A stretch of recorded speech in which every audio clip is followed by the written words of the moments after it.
Well, let me ask you this question. It's now June. It's the middle of the year. Where are you at when it comes to fulfilling your goals?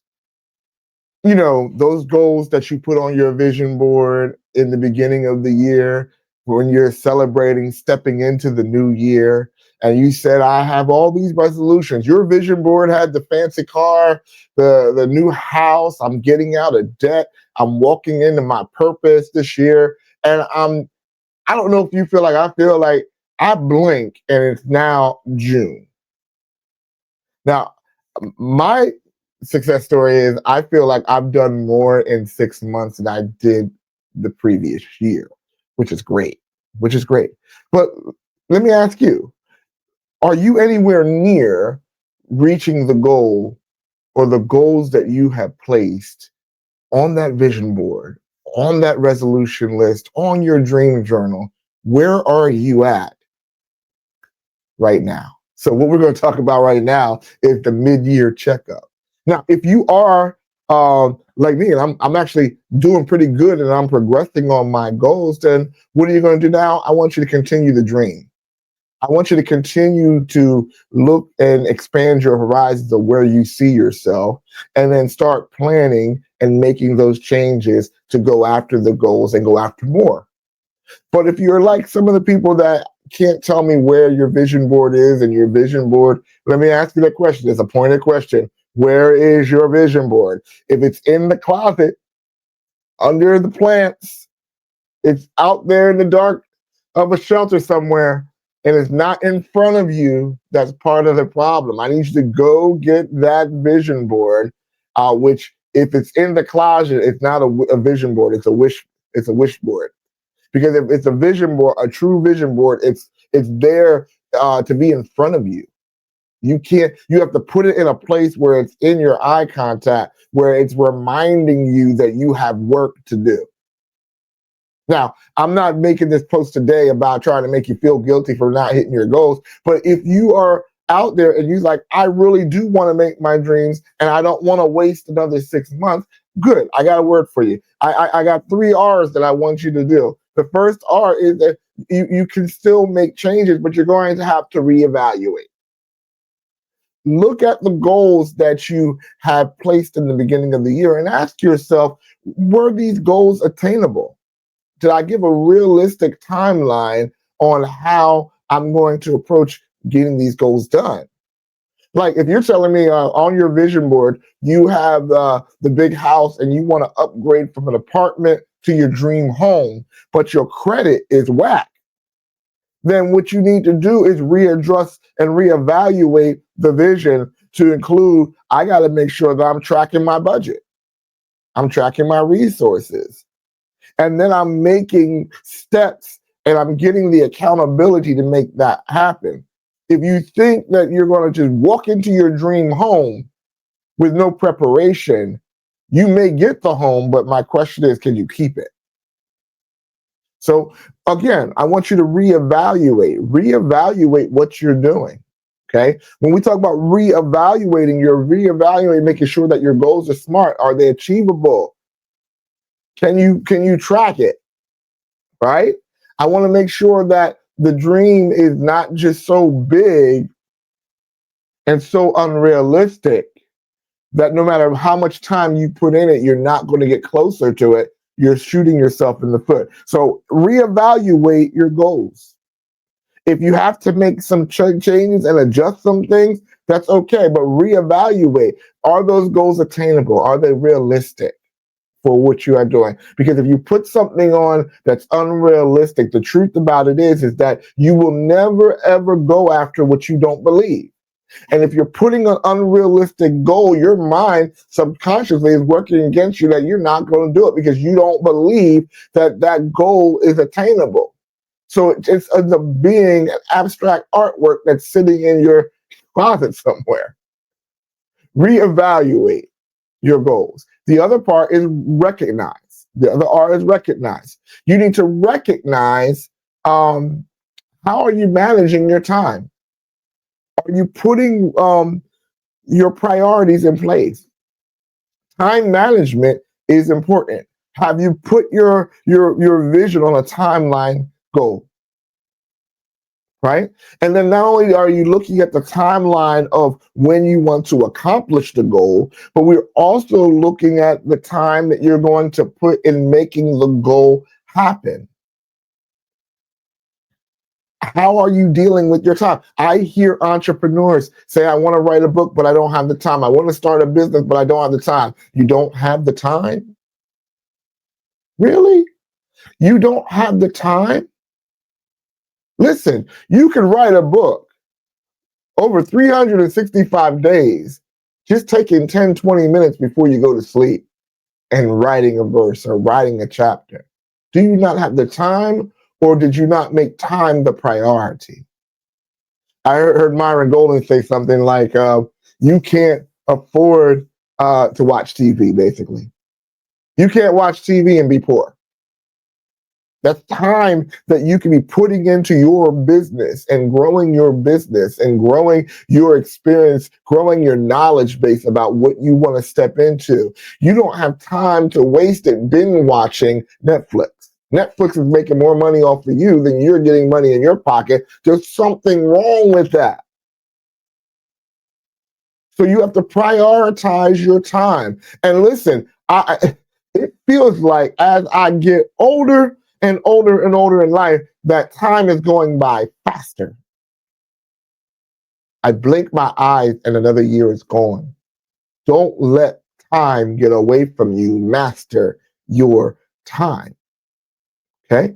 Reevaluate. We said reevaluate your goals. Recognize your priorities, but also when you're recognizing is also, you need to recognize when you need help. Listen, I started last year on a health journey to make sure that I'm more physically fit and able to handle it, because part of my purpose is traveling and speaking, right? So I don't want to be able to be a great speaker that cannot travel because my body is not being taken care of, right? So I went on a health journey to lose weight. Okay. When I tried to do it on my own, I recognized that I couldn't do it on my own. I needed a coach. So part of my recognition was realizing that me going to the gym and just touching the weights and doing the weights under my regimen without doing it in the proper way, I was doing more harm to myself than good. So I was able to recognize that I needed to get a coach, someone who could show me how to do it correctly. And what happens is when you get a coach to show you how to do it correctly, it shaves off time and learning because you're learning how to do it properly and you're able to get the desired results. And also recognize the timeline that it takes to get there, because I had to put a realistic expectation on what I was doing. I wanted to lose weight like it was tomorrow. But it doesn't work like that. Real weightlifting doesn't work like that. When you're trying to do your health and you don't want, I'm not trying to lose 10 pounds in 1 week. I realized that as I committed to doing my physical fitness and with my coach, that I was losing about 2 pounds a month. And then over a course of time, I was able to lose that 8 pounds and build muscle. I put a realistic timeline, recognizing that I needed to get help.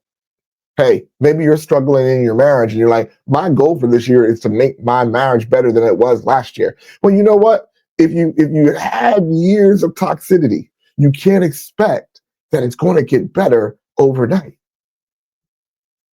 Put realistic timelines on it so that you don't get discouraged. And you do. There's a scripture says that not to be weary in well doing. But it was talking about that if you continue, and you will succeed and reap. If you fail, faint not. So it's telling you that when you're doing what you're going and you're going after the goals that you're going to do, it's not going to always come like overnight. But if you don't faint, but you continue on, you'll be able to reap the rewards of what you were focusing after. Putting a realistic timeline on it makes a difference. So we said reevaluate your goals, making sure that they're right, making sure that they're realistic, making sure that they're attainable, and that you're putting a good timeline on it. Then we're recognizing your time, realizing your priorities, and being able to prioritize your time and your talent and getting the help that you need, that you can't do it by yourself. The last R is reset. And reset is good because it talks about, we're recalibrating. You're no longer drifting through life anymore, but now you are navigating. So we're resetting, that you're able now to be on track, that in the next 6 months, you'll be able to walk into your new year rather than wishing into your new year. You should be seeing your life now in your mid-year list, your mid-year checkup. Well, you should be already looking into the next year, so that when you get there, you're walking into it because you prepared for it. So in resetting, you are resetting your navigation, your compass towards your purpose. You're resetting your relationships, making sure that you are tying yourself to coaches, tying yourself to the right people that are moving forward, building your network intentionally, releasing relationships that are holding you back. I'm resetting in my resources. How am I spending my money? How am I investing my money? Am I investing my money for the resources for my purpose? When I'm working, I have to reset my attitude on how I look at my job. My job that I go to every day, what is a resource that is a resource for purpose? Am I maximizing the opportunity that you have on your job to learn more to prepare you for your purpose? I'm resetting my resources, I'm resetting my relationship, and I'm resetting my mind, that I am going to be focused this year on making my purpose the priority. So we said reevaluate, we said recognize, and we said reset. So even though it's the middle of the year, you may not be where you want to be on your goals. It's not too late to reevaluate. It's not too late to recognize. It's not too late to reset. I hope that you see your life a little bit different, and that you see that while you have time to make your purpose a priority. So take that vision board out of the closet. Put it back on the wall where you can see it. Make a recommitment that you are going to move forward on your goals, and that you're going to be intentional on the things that you are putting your time and your attention to. So that when you walk into next year, you're walking into greatness, not trying to set up your wish. I'm Chris Hampton, ChampIAm. If you like this episode that you heard so far, please like and share. This might be something that can change someone else's life as well. Subscribe to the channel. It is the ChampIAm. So if you look at it, just at ChampIAm on YouTube, you'll be able to find me on YouTube as well. Support, like, and share. And most importantly, I need you to accomplish the purpose that you have been set out and designed to do. The world is waiting for you to shine. Hope that you enjoyed this. And again, I am committed to help release the champ I am in you. I'll see you the next time.